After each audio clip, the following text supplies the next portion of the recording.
What do you see as kind of being the catalyst to start things moving in the right direction to get those 5 million people that are unemployed back to work, whether it be in the meat industry or any industry for that matter? Right. I think, you talk about the 5 million Americans that aren't working today that were working pre-pandemic. Yes. They've left we all know the workforce participation rate is not back to where it was pre-pandemic, and that equates to about 5 million Americans that aren't working today. And it's for various reasons. A lot of folks thought, well, maybe the federal unemployment benefits had something to do with it. I think we've seen now that it had less to do with folks leaving the workforce than some originally thought, because they've been away in certain states since the summer. They've been away in all the other states since September, and things really haven't gotten a whole lot better.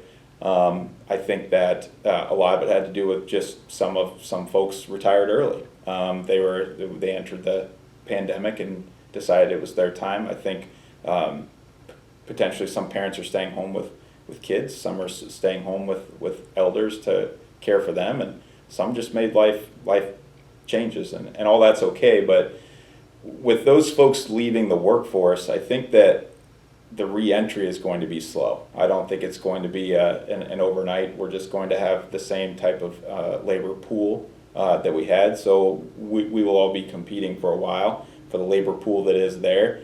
When does it end? I think these rising costs, this inflation has me concerned, because I think that cost of goods are going to go up substantially, and I think that may make so some families have to make the choice that they do need to re-enter the workforce.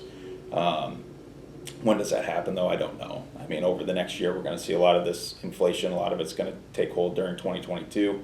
So that's kind of what we have our eye on and we're watching. But, in the meantime, what we have to do is we just need to focus on the folks that we do have, take really good care of them, make sure they're safe, make sure they get the appropriate amount of time off that they need to rest and be with their family. And that's what we're focused on. We're really focused on optimizing our business with the amount of team members we do have, because we tend to get caught up in what we don't have, and every once in a while we have to stop and be thankful for the folks we do have. We have a lot of great team members here at our company that are loyal to us, that come to work every day, and I'm very grateful for them.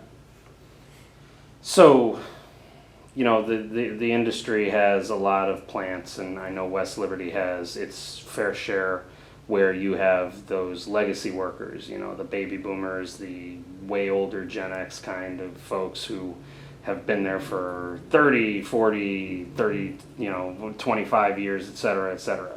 And you mentioned, some of the baby boomers, they retired when the pandemic hit. Right. What can the industry do to,